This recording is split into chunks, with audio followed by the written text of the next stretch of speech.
Esses dias aqui estava lendo mais cedo alguns relatos de vários irmãos do corpo de Cristo, né, que tem compartilhado das bênçãos que tem sido o primeiro retiro, né, pós-pandemia de muitas igrejas. Muitos irmãos nossos, né, estavam compartilhando nas redes sociais. Eu estava lendo há pouco a alegria de se reunirem, né, mais uma vez. Nós estamos aqui, irmãos, já há algum tempo, né, desde a noite de sábado, compartilhando sobre as boas novas das tempestades, né? O reverendo Derival, lá da igreja de Dores, nos falou um pouco acerca falando sobre Atos, né? Aquela tempestade que Paulo enfrenta ao ir até Roma. Pastor Rômulo falou sobre Jonas. Nós falamos ontem à noite sobre Noé e o dilúvio. Hoje pela manhã falamos sobre o episódio onde Jesus ele acalma a tempestade. E agora à noite vamos continuar meditando em mais um texto dos evangelhos, só que dessa feita no evangelho segundo escreveu Mateus. Evangelho de Mateus, capítulo 14, perdão. Mateus 14, 22 a 32. Mateus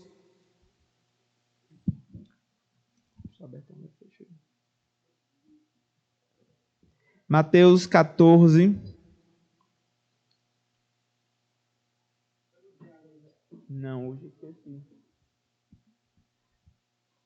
14, 22. Diz assim o texto, irmãos, estou lendo na NAA, peço que os irmãos acompanhem a leitura, do 22 ao 33, na verdade, né? Eu disse 32, né? Pode? Logo a seguir, Jesus fez com que os discípulos entrassem no barco e fossem adiante dele para o outro lado, enquanto ele despedia as multidões. E tendo despedido as multidões, ele subiu ao monte a fim de orar sozinho. Ao cair da tarde, lá estava ele, só. Entretanto, o barco já estava longe, a boa distância da terra, açoitado pelas ondas, porque o vento era contrário. De madrugada, Jesus foi até onde eles estavam, andando sobre o mar. Os discípulos, porém, vendo-o andar sobre o mar, ficaram apavorados e gritaram: "É um fantasma!" E tomados de medo, gritaram. Mas Jesus imediatamente lhes disse: "Coragem, sou eu, não tenham medo." Então Pedro disse: "Se é o Senhor mesmo, mande que eu vá até aí andando sobre as águas." Jesus disse: "Venha." E Pedro, descendo do barco, andou sobre as águas e foi até Jesus. Reparando, porém, na força do vento, teve medo e começando a afundar, gritou: "Salva-me, Senhor." E prontamente Jesus, estendendo a mão, segurou e disse: "Homem de pequena fé, por que você duvidou?" Subindo ambos para o barco, o vento cessou. E os que estavam no barco adoraram, dizendo: "Verdadeiramente o Senhor é o Filho de Deus." Amém. Vamos orar mais uma vez, irmãos.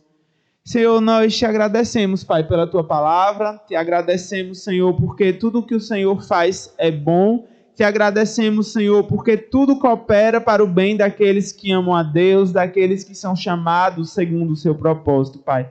Te agradecemos, Senhor, porque nada escapa, Pai, do teu controle. Nada escapa, Pai, do plano que o Senhor traçou e determinou, Pai. Muito obrigado, Senhor, porque nós não poderíamos ter, Deus, o melhor diretor da história das nossas vidas, diretor da história do universo, senão o Senhor vivo e verdadeiro, o Senhor que criou esse mesmo universo. Muito obrigado, Pai. Como é bom, Senhor, pertencer, Deus, a Ti, Pai. Como é bom estar aqui, Pai, nessa noite, Pai, reunido com os meus irmãos, Senhor, para juntos, Pai, nos alimentarmos, Senhor, desse maná do céu que é a Tua palavra, Pai. Muito obrigado, Senhor. A Tua palavra fala, Senhor, que não só de pão viverá o homem, mas de toda palavra que procede da boca de Deus, Pai.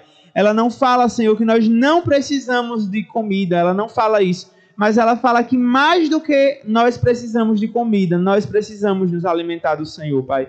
Nessa noite, Pai, nós nos rendemos a Ti, Pai. Nós nos entregamos, Pai, à Tua vontade, Senhor, à Tua direção, Pai, assim como aquela arca que nós comentamos, que não tinha leme, mas que era dirigida pelo Senhor. Dirige, Senhor, o rumo das nossas vidas, Pai. Dirige, Senhor, os nossos pensamentos, Pai. Leva eles cativos, Senhor, que eles não sejam, Pai, distraídos, Senhor, pelo cansaço, Pai, por aquilo que está ao nosso redor, Pai, mas que a nossa mente, que o nosso coração, Pai, se aquiete e descanse na Tua presença, Pai, diante do Senhor. É isso que nós oramos em nome do Teu Filho amado Jesus. Amém.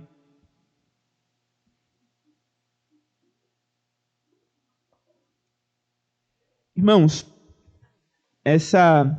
depois de ter visto, né, então lá, já falei os textos, né, mas não falei os temas, a gente viu como é viver em um mundo tempestuoso. Hoje de manhã nós vimos as perguntas que a tempestade incita, né, e como a tempestade ela pode vir de maneira repentina e nos assustar. E agora nós vamos continuar vendo outras lições da tempestade. Essas lições do texto de hoje, irmãos, elas vão ser baseadas no entendimento ou na presença de Jesus ou não no barco, né? Esse texto, embora até que semelhante, né, em alguns aspectos ao que nós vimos de manhã, né? De manhã nós vimos Jesus acalmando a tempestade no barco, Lago de Genesaré, discípulos, Novo Testamento. Parece que a história é bem parecida, né? Mas ao mesmo tempo ela também tem vários elementos novos aqui. Veja que diferente da outra, que Jesus ele estava o tempo todo no barco, né? Nessa, Jesus ele vai se aproximando, né? Ele chega no barco lá no final da história, né? Ele começa longe, sozinho, vai andando sobre as águas. Tem Pedro, conversa com ele, eles têm aquela conversa, Pedro sai. Só no finalzinho mesmo ele entra, né? Então o texto tem alguns elementos diferentes aqui. E nós vamos aprender algumas lições com esses elementos. O primeiro deles, irmãos, então, nos versículos 22 e 24, é a gente tentar identificar o que está acontecendo com os discípulos e qual é a situação dos discípulos no mar tormentoso sem Jesus. Veja, até o versículo 24 aqui, então, os discípulos estão no barco sem Jesus, atravessando a tempestade, e Jesus está no monte orando, né? Diz assim o texto, então, no versículo 22, que logo a seguir, Jesus fez com que os discípulos entrassem no barco e fossem adiante dele para o outro lado. Logo a seguir de quê, né? O que é que estava acontecendo aqui? As multidões estavam apertando Jesus, estavam arguindo com Jesus, tentando convencer Jesus a que ele assumisse o reino de Israel, a que ele requisitasse, a que ele reivindicasse o trono de Israel. E Jesus ele tem que sair apressadamente daquele lugar, e mais, ele precisa fazer com que os discípulos também partam daquele lugar, porque os próprios discípulos estavam sendo convencidos pela multidão de que Jesus de fato deveria ser rei. Então Jesus ele acalma o pessoal, ele se afasta deles e pede também que os discípulos passem adiante deles para o outro lado. E isso a gente não tem informação necessariamente nesse texto, né? A gente vai ter essa informação lá no Evangelho de João, capítulo 6, verso 15, depois se você quiser dar uma olhada em casa. Lá o texto fala que estavam para vir com o intuito de arrebatá-lo para o proclamarem rei. Outros sim, irmãos, o reino de Jesus é um reino espiritual, né? Então, por isso, ele recusa-se a se envolver em qualquer esquema político de caráter definitivamente terreno, né? E não era nem o objetivo falar isso, né? Mas não podia deixar de mencionar esse ano de eleição, né? Quantos cristãos estão assim, como aquele povo da época de Jesus, como os próprios discípulos, né? Tão envolvidos na política eterna, a política terrena, melhor dizendo, e pouco envolvidos na política eterna, né? Tão envolvidos em encontrar, às vezes, um redentor, redenção em alguma ideologia, redenção em algum político, em algum partido, enquanto o reino, de fato, o reino pelo qual nós somos embaixadores, não é o reino desse mundo, né? Não é um reino dessa terra. Jesus, então, para evitar esse tipo de coisa, ele parte e pede que os discípulos também vão à frente enquanto Jesus vai acompanhar. Só que Jesus ele perde a hora orando, né? Olha que legal, né? A gente perde a hora fazendo tanta coisa, né? Mexendo no celular, respondendo uma mensagem, assistindo o restinho do jornal, da novela, da série, lendo o último capítulo do livro, fazendo qualquer coisa. Jesus meio que perde aqui a hora orando, né? Jesus ele sobe ao monte a fim de orar sozinho, cai à tarde e lá estava ele, só, orando ao Senhor. Jesus estava orando e orando bastante nesse momento, orando por si próprio, né, irmãos? Orando pelo povo, orando pelos próprios discípulos que estavam sendo seduzidos por essas ideias correntes, sendo seduzidos por essa proposta de fazer Jesus rei. E em vários momentos, vários, nós temos registrado as orações de Jesus. Talvez a mais longa dessas orações, né, pastor Rômulo até gosta muito dela, né, a oração sacerdotal lá de Jesus 17. Jesus ora por si mesmo, ele ora pelos apóstolos e ele ora por nós, né? Ele ora pela Igreja Universal, inclusive. Mateus 11, 25 registra uma oração de gratidão por aqueles a quem ele chama de pequeninos. Jesus orou pelos seus algozes, ele fez intercessão por Simão Pedro e ele orou pelos que se achavam ao redor do túmulo de Lázaro. E esses são apenas alguns exemplos de momentos em que Jesus estava orando. Jesus, sendo Deus, ele entendia e ele nos ensinou como a oração é importante quando o assunto é tempestade. Quando o assunto é tempestade, irmãos, a oração é de suprema importância. Lá estava ele orando. E o barco estava onde? Longe, a uma boa distância da terra. E como é que o lago de Genesaré era mesmo, irmãos? Propício para tempestades, né? Perfeitamente o lugar perfeito, e eu estou sendo redundante de propósito, para uma tempestade perfeita. Nesse lago, lá estavam mais uma vez os discípulos sendo açoitados pela onda, mais uma vez enfrentando os ventos contrários, e mais uma vez você pode imaginar quantos ventos contrários você quiser aqui nesse momento, quantos problemas de caráter interpessoal você tem em casa, na sua vizinhança, no seu trabalho, na igreja. Você pode imaginar como seu coração se sente, como parece que às vezes você está indo contra o vento, né? Estava até assistindo um vídeo essa semana de um país desses aí que tem ventos muito fortes, né? E o pessoal tentando caminhar e o vento contrário arrastando as pessoas para trás. Elas não conseguiam dar um passo para frente, do tanto que o vento fazia com que elas retrocedessem, né? E era exatamente assim que os discípulos de Jesus estavam, no mar tormentoso sem Jesus. Agora, irmãos, o curioso é que mesmo que eles estivessem sem Jesus, o que é que Jesus estava fazendo no monte mesmo? Orando. E orando por quem? Será que Jesus não estava orando pelos seus discípulos?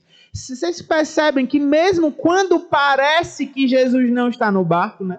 Nesse caso, né, ele não estava mesmo fisicamente no barco, enquanto homem, Deus, né, nesse momento, Jesus estava no monte intercedendo pelos seus discípulos. Percebem que mesmo ele não estando, mais uma vez, só fisicamente no barco, como os discípulos dele estavam seguros porque o seu mestre, o seu rei, estava intercedendo por eles. Lá em João 14, quando Jesus ele está falando mais uma vez que é necessário que ele vá, ele fala que é necessário que ele vá para que o Consolador viesse e que ele lá, quando se assentasse à destra, à direita de Deus, ele fosse o nosso supremo intercessor. Embora, irmãos, nós não tenhamos o privilégio, né, que os discípulos de Jesus tiveram, né, de conviver, né, fisicamente com eles, nosso Salvador, o nosso Redentor, o nosso Deus, está intercedendo diante do Pai. E é essa a razão que Romanos, no capítulo 8, fala que nós não precisamos temer. Vamos lá rapidinho para Romanos, nesse texto super famoso, né? Não desmarque para a gente voltar para Mateus. Mas Romanos 8 é exatamente a razão que Paulo nos dá, pela qual nós não precisamos temer nada que nos sobrevier. Versículo 33, 8:33 de Romanos.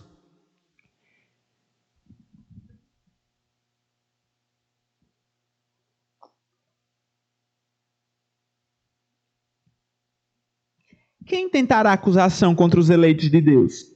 É Deus quem os justifica. Quem os condenará? É Cristo Jesus quem morreu. Ou melhor, quem ressuscitou. E o que é que ele está fazendo à direita de Deus, irmãos? Intercedendo por nós. É simplesmente por essa razão, irmãos, que Paulo pode dizer mais na frente que ele tem certeza de que nada pode nos separar do amor de Deus. Porque ele está intercedendo por nós. Ele está intercedendo pelo seu povo. Só que, irmãos, às vezes Jesus pode até estar presente, né, como no caso do texto fisicamente, só que Jesus ele pode ser um completo desconhecido, né? Veja aí o que acontece a partir do versículo 25, então. De madrugada, Jesus foi até onde eles estavam, andando sobre o mar, né? E já é uma segunda diferença do texto que a gente viu de manhã. Enquanto no primeiro Jesus já estava no barco, e quando ele é acordado, ele olha para a tempestade, ele olha para o mar e manda que o mar se acalme, que os ventos cessem, que tudo se estabeleça. Aqui Jesus ele não manda a tempestade parar, né? Em nenhum momento, na verdade, ele vai falar isso. Apenas quando ele entra no barco, a tempestade para, né? Mas ele não dá nenhuma ordem por enquanto. Jesus ele caminha na tempestade, mostrando, irmãos, que ele não simplesmente tem poder sobre ela, mas ele pode caminhar sobre ela, sabe, irmãos? É algo assim tão poderoso saber que Deus, ele pode usar até as circunstâncias mais dolorosas da nossa vida para vir ao nosso socorro, para nos ensinar, né? E o pastor Derival falou tanto sobre isso para a gente, sobre o caráter pedagógico da tempestade. Jesus, ele poderia simplesmente acalmar a tempestade para nos mostrar: olha, eu governo a tempestade, está tudo bem, está tudo certo. Mas não, nesse momento Jesus anda sobre o mar. Eles vão descobrir que o seu Salvador, ele usa as tempestades como caminho para se chegar até nós, irmãos. Também a simbologia disso é muito interessante. E quando os discípulos veem alguém andando sobre o mar, é claro que eles acham que é um fantasma, irmãos. Quem já viu alguém andando sobre o mar? Quem já viu alguém, a gente comentou, né? Eu brinquei de manhã sobre a lei da gravidade, né? É muito fácil a gente imaginar que um corpo solto aqui vai cair no chão. E da mesma forma, a gravidade não age apenas no meio aéreo, né? Ele vai agir na água do mesmo jeito. Qualquer coisa que você... Aí vai ter a questão de densidade também, né? Vai afundar. O normal é que afunde, né? A gente espera que um corpo que seja colocado sobre a água afunde, né? A não ser que esteja morto, né? Aí é um problema.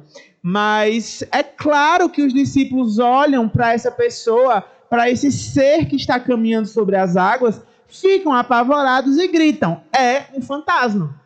Veja, não basta apenas, irmãos, um Jesus assim, de forma desconhecida, sabe? Um Jesus que a gente apenas ouve falar. É necessário, de fato, que a gente saiba quem é o Deus que a gente está lidando. Paulo o tempo todo está falando sobre isso na carta de Romanos, porque às vezes a gente não para pensar que quando a gente ouve a palavra Deus, né, a nossa cosmovisão, a nossa formação, um país cristão, mesmo que católico, automaticamente a gente associa Deus a Deus, né? A Deus ao Deus cristão, ao Deus que criou todas as coisas, enfim, ao Deus da Bíblia. Só que em outras culturas, quando se fala o nome de Deus, muitas pessoas vão associar a outros deuses, aos deuses deles, né? Aos deuses que eles creem, aos deuses que eles acreditam. Para a gente não tem muito sentido, né, ficar explicando quem é Deus. Porque quando a gente fala Deus, a gente pensa Deus, esse Deus, né, que a gente é acostumado a ouvir, né, que a nossa mãe fala que mora no céu e que está olhando e que ele vai castigar, né, se a gente desobedecer e tal, né? Esse Deus aí que a gente ouve desde sempre. Só que Paulo, irmãos, ele gasta muito tempo, né, falando e explicando acerca desse Deus para um mundo gentil, né, para um mundo que inclusive estava ainda começando a ressignificar essa palavra, né, ressignificar a palavra Theos. Eles estão ressignificando essa palavra para associar ela ao Deus Yahvé, ao Deus do Antigo Testamento, né? Até então, Theos era outro Deus como outro Deus qualquer ali da mitologia grega da época.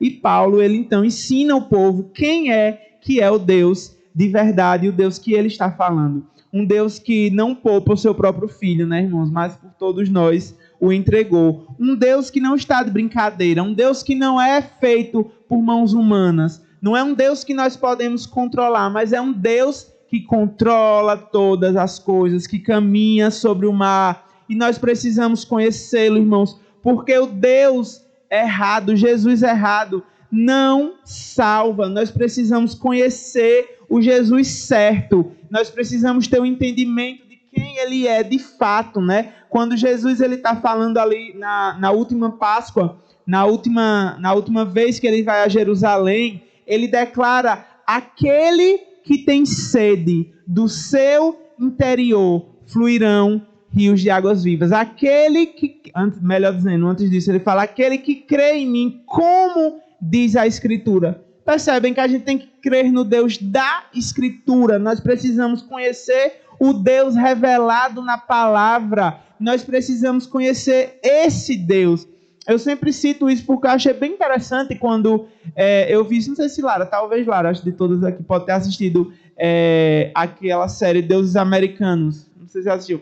A primeira temporada, o último episódio, tem lá uma conferência dos deuses, né, uma série mitológica, e aí aparece um monte de Jesus, né? Um monte de tipos de Jesus. Aparece o Jesus negro, o Jesus mulher, o Jesus pobre, o Jesus branco, europeu, né? Loiro do cabelo, loiro, claro, do olho azul, que eu quis dizer. Tem Jesus para todos os gostos, sabe, irmãos? E tem o Jesus da Bíblia, um Jesus que nós não temos foto, né? Nós não temos imagem, porque ele é a imagem do Deus invisível.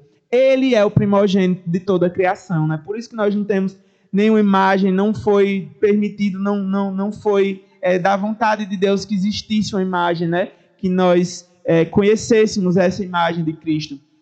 Mas ao olhar para ele, de fato, nós estamos contemplando o próprio Deus. Então, irmãos, esse Jesus que estava chegando aí para os discípulos era alguém desconhecido. E porque ele era desconhecido, eles temeram, eles gritaram, e eles estavam com Cristo, achando que estavam com o espectro, né? Achando que estavam com alguém aí de outro mundo, de outro planeta, aí de outra dimensão.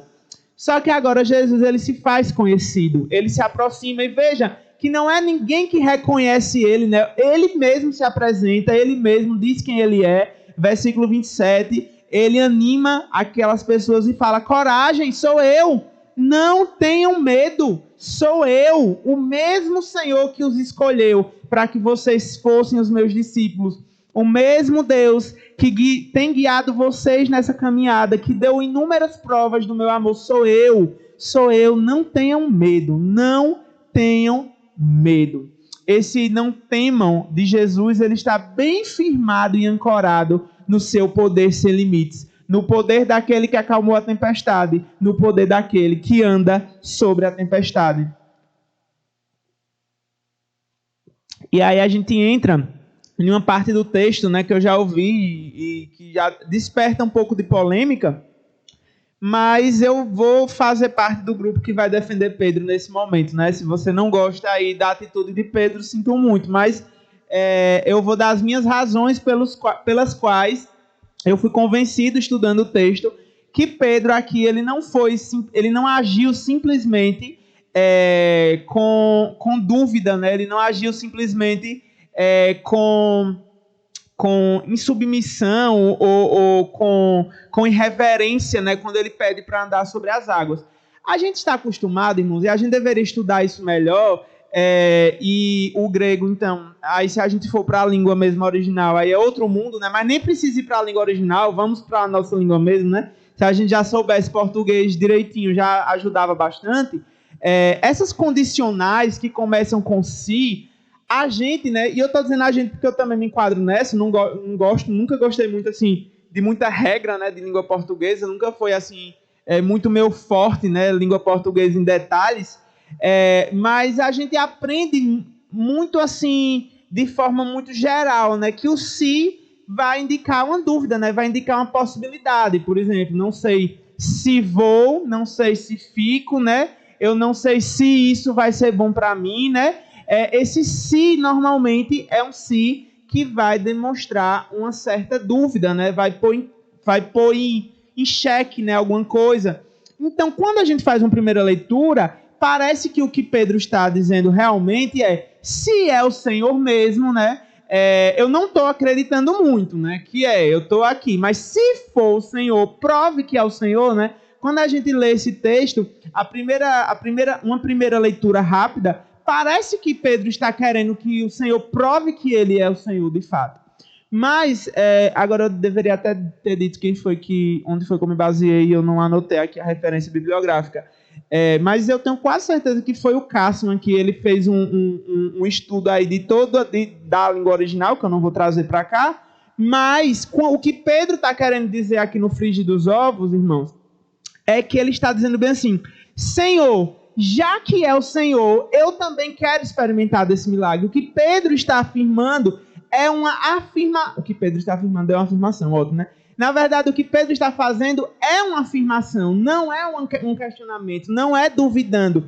Pedro está afirmando. E esse mesmo texto de Romanos que eu usei, irmãos, eu quero que você vá lá de novo, porque eu sei que talvez você vai ficar aí com um pulga atrás da orelha, né? Se eu estudei direitinho o português. E aí vamos lá para Romanos 8, para a gente ver como isso é normal, né? Esse se, ele pode ser bem mais afirmativo do que questionador. De novo o texto de Romanos 8. Esse texto do nada nos separará do amor de Deus.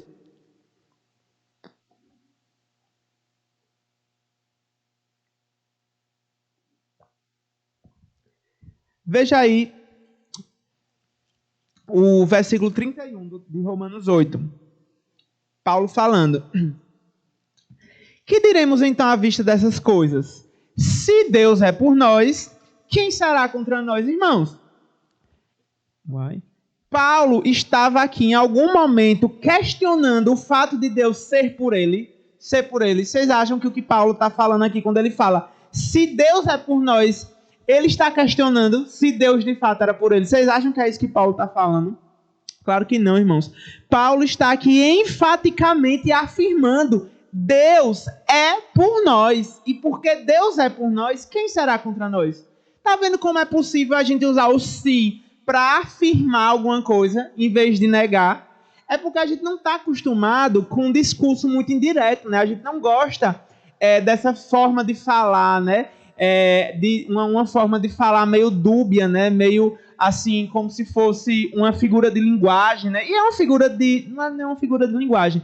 Eu acho que é mais uma forma retórica mesmo, né? Uma forma bonita, uma forma diferente de afirmar alguma coisa sem estar afirmando, usando então uma preposição, condição, preposição, né? Uma preposição aí tradicionalmente usada para questionar. Então, irmãos, o nosso texto, voltemos a ele mais uma vez. Pedro, ele estaria então afirmando que ele era de fato o Senhor e pedindo aí de forma corajosa para participar do mesmo tipo de milagre que Jesus realizou. A ação de Pedro, então, ela começa com um ato de fé e devoção. Não nos surpreende que Jesus, ele não repreende Pedro de maneira nenhuma. Jesus disse, venha. Jesus não fala nada contra Pedro. Jesus não está criticando Pedro. E Jesus critica, irmãos. Veja, quando precisa criticar, ele critica. Lembram de manhã como ele falou sobre a questão da fé. E logo mais à frente, Pedro vai falar com Pedro que ele é um homem de pequena fé. Só que nesse momento, Jesus só disse, venha. Simplesmente venha. E Pedro desce do barco, anda sobre as águas e vai até Jesus. Reparando, porém, na força do vento, e a gente está cansado, né, de ouvir 1 milhão de sermões sobre esse versículo 30, né? Ele começa a afundar e grita, Senhor, salva-me. Da mesma forma que a gente viu de manhã, né, irmãos? Os discípulos fraquejaram na fé, eles duvidaram por um momento, só que no meio da dúvida, eles recorreram àquele que poderia sanar essa dúvida. Um Deus que poderia, inclusive, corrigir e ajudar eles na sua falta de fé. Eles clamaram, mestre, mestre, socorre-nos, não foi de manhã? E aqui, da mesma forma, Pedro também, ele grita, ele clama, salva-me, Senhor.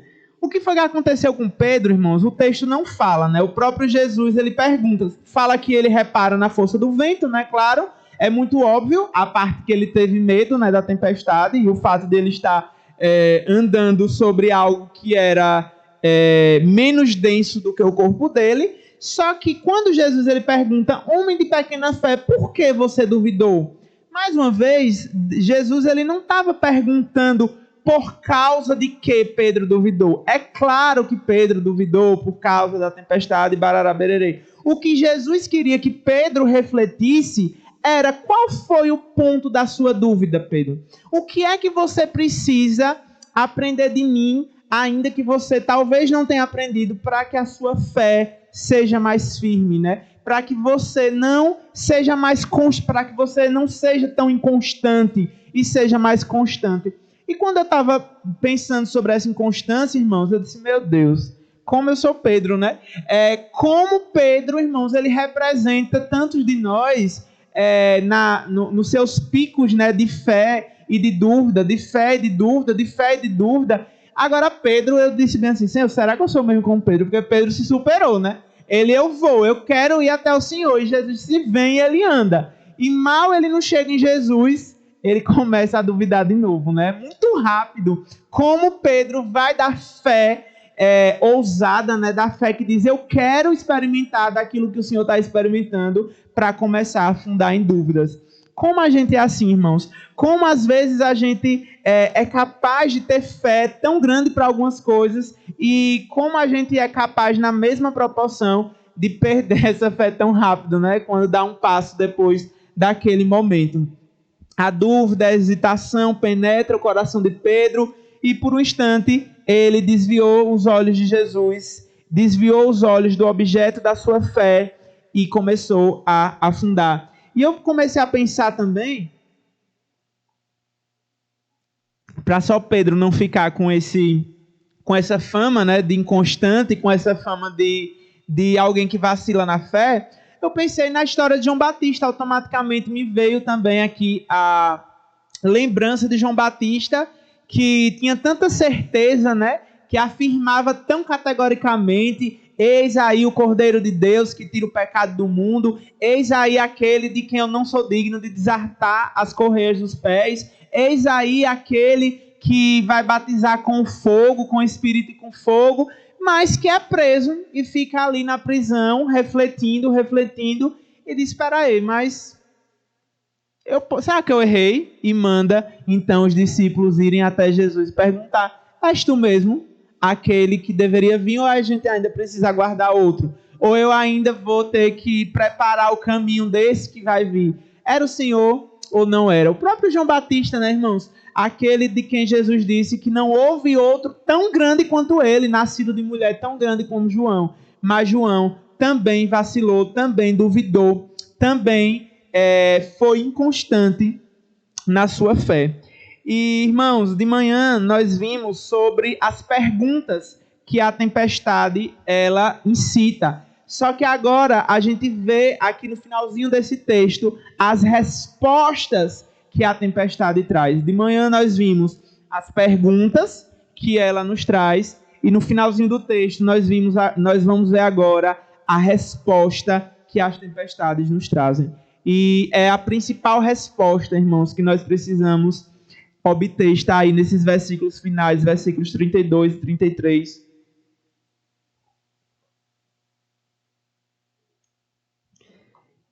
E veja como nesse momento, né, o acalmar a tempestade não é o foco do texto, né? A tempestade está rolando e comendo ali no centro, e a gente não tem informações, né, se é uma tempestade maior, menor, igual. É uma tempestade, e é isso que importa para a gente por enquanto. Mas o fato não é a tempestade em si, né? Como eu falei lá ontem à noite, a tempestade aqui não é o principal protagonista da história, mas é o que está acontecendo, tendo ela como palco. E aí, quando Jesus sobe ambos ao barco, ele e Pedro, e aí alguns vão questionar e especular se Jesus vem carregando o Pedro no colo, né, nos braços, ou se Pedro vem andando também com ele até o barco, né, nós não sabemos. Não sabemos a que distância também eles estavam do barco. Enfim, aí também fica aí para o campo da especulação, não vale a pena, né? A gente fica com o texto mesmo. O fato é que quando ambos sobem no barco, o vento cessou. A tempestade que estava no seu apogeu, A tempestade que estava no seu máximo, ela é completamente apaziguada, ela é completamente cessada. E aqui, irmãos, eu queria, nos aproximando também já quase do final do acampamento, né, a gente só vai ter mais amanhã pela manhã, refletir apenas não no aspecto cristológico da tempestade, né, porque a gente falou muito sobre a arca lá em Gênesis, representar a salvação em Cristo, a gente falou sobre o barco, né, hoje de manhã, representar também a igreja, né, que fica balançando sobre o mar, sobre a tempestade. Mas aqui também ele desenrola outro aspecto da tempestade, que é um aspecto também escatológico, né? Jesus está acalmando o abismo. Jesus, ele vem, quando ele vem até a terra, inaugurar um novo tempo, inaugurar o reino de Deus. E à medida que ele inaugura o reino de Deus, o que está acontecendo, irmãos, é que o reino de Deus só está avançando. A gente pode não estar vendo, a gente pode não estar sabendo, mas é a palavra que diz que a partir do momento que ele veio, o que está acontecendo é isso, irmãos. Olha, é simplesmente um gráfico que só está indo para cima. Esse gráfico não cai de forma nenhuma. O reino de Deus está avançando e Jesus está fazendo toda a história culminar na sua volta, na sua segunda vinda, né? Então, a tempestade, o acalmar a tempestade, o descanso na Bíblia é algo escatológico, né? Lembre, irmãos, que o princípio está no fim, o fim está no princípio. Eu não estou citando Dark, pareceu, mas não é. Mas Gênesis lá, ele nos dá um vislumbre do que vai acontecer no final, quando Deus põe ordem ao caos, né, e cria todas as coisas. O sétimo dia é um dia de descanso. O descanso é escatológico. O acalmar a tempestade também está apontando para o fim, para o tempo, para o dia, para uma era, para um reino onde não vai haver mais tempestades. Um reino onde vai ter um rio, irmãos, que sai do trono de Deus, que passa, que corta a Nova Jerusalém, um rio cristalino, um rio que a palavra de Deus fala que é um rio maravilhoso, um rio poderoso. Jesus, então, eu queria que você olhasse para esse aspecto também escatológico da tempestade e se alegrasse e criasse expectativas, né, pelo fato de que o Senhor está pondo ordem, está pondo o mundo em ordem, né, para esse evento apoteótico, né, esse evento que vai culminar ali no fim dos tempos. E os discípulos, os que estavam no barco, irmãos, diante da tempestade, diante das perguntas que foram citadas hoje de manhã que nós falamos, eles se prostram, adoram e declaram: verdadeiramente o Senhor é o Filho de Deus. Lá eles se perguntam: quem é esse que até o vento e o mar obedecem? E agora no versículo 33 eles acham a resposta: verdadeiramente o Senhor é o Filho de Deus. É a primeira vez, irmãos, que os discípulos tratam Jesus pelo seu título completo. No começo, eles estavam esperando e olhando para um Jesus rei. Eles queriam alguém político, eles queriam um líder que salvasse a nação. Agora, eles estão olhando para um Senhor, Filho de Deus. Agora, as expectativas deles estão alinhadas. Agora, eles não estão mais olhando para um possível líder político, para um rei político. Agora eles estão olhando para o Filho de Deus. Eles estão adorando o Filho de Deus. Irmão, sabe o que é que isso nos ensina? Nos ensina que talvez a gente não precise mais do que uma tempestade para aprender. A primeira tempestade lá, eles se perguntaram: quem é esse? E aí, alguns dias depois, adivinha, outra tempestade. Porque agora sim eles aprenderam: verdadeiramente o Senhor é o Filho de Deus. E Deus, irmãos, para buscar o seu povo, para buscar os seus eleitos, para cumprir os seus propósitos, não duvidem, Ele vai mandar quantas tempestades forem necessárias. Quantas tempestades forem necessárias para que nós nos prostremos diante dEle, o adoremos e declaremos: verdadeiramente o Senhor é o Filho de Deus. Espero que a gente aprenda mais rápido, né? Espero que a gente não precise enfrentar tantas tempestades. Mas eu me colocando aqui no lugar de Pedro, acho que, pelo menos na minha vida, talvez o jeito que nós mais prestamos atenção, né, irmãos? De fato, não é quando está tudo em silêncio, né? Não é quando está tudo calminho, mas é quando está tudo desabando lá fora. Quando o mundo está caindo lá fora, é que a gente, de fato, começa a refletir e começa a reconhecer que o Senhor, Ele é o Filho de Deus.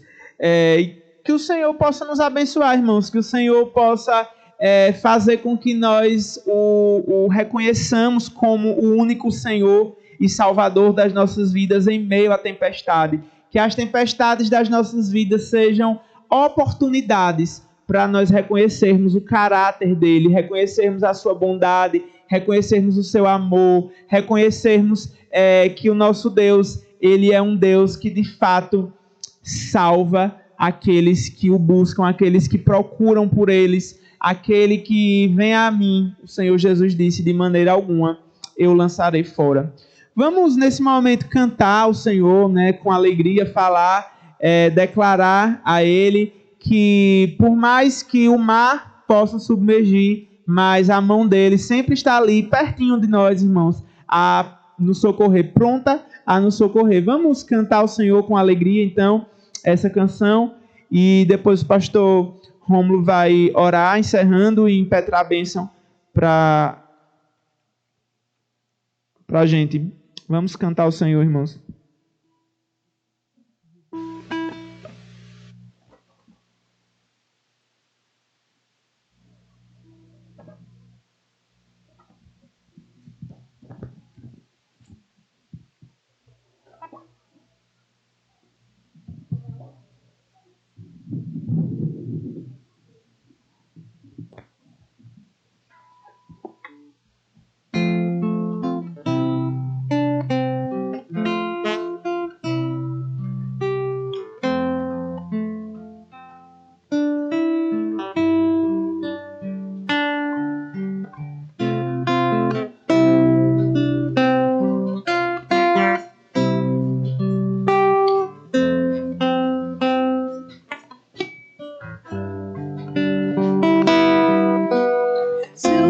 Se for e a noite chegar, tu és quem me guia.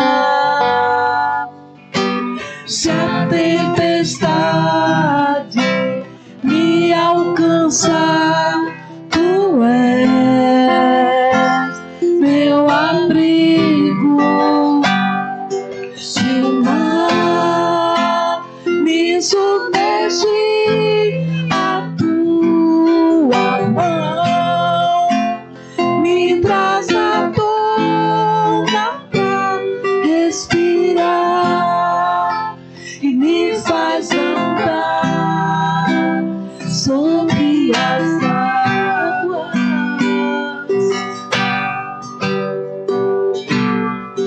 Tu és o Deus da minha salvação,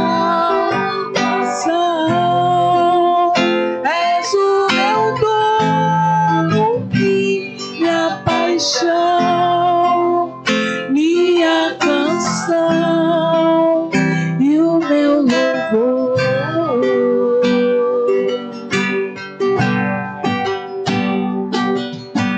Se o sol se pôr e a noite chegar, tu és quem me guia. Se a tempestade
Obrigado, Senhor, por esta noite. Obrigado, Pai, porque esta canção expressa aquilo que podemos ter de confiança no Senhor em nossas tempestades, em momentos angustiantes, e são várias e várias as tribulações, as dificuldades que enfrentamos. Nós enfrentamos dificuldades, sim, em relação à nossa saúde.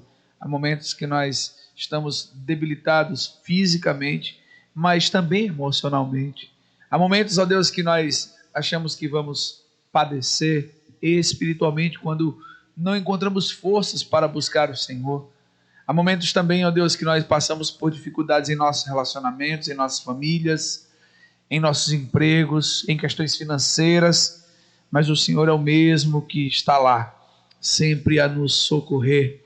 E assim, ó Deus, quando nós percebemos que estamos a sucumbir pela força da tempestade, pelas águas tumultuosas do mar, da vida, nós clamamos: Senhor, salva-me, e o Senhor nos salva.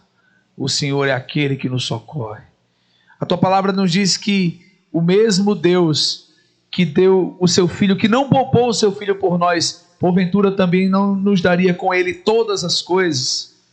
Livramentos, socorros, são questões pequenas diante, ó Deus, da obra maior que o Senhor fez.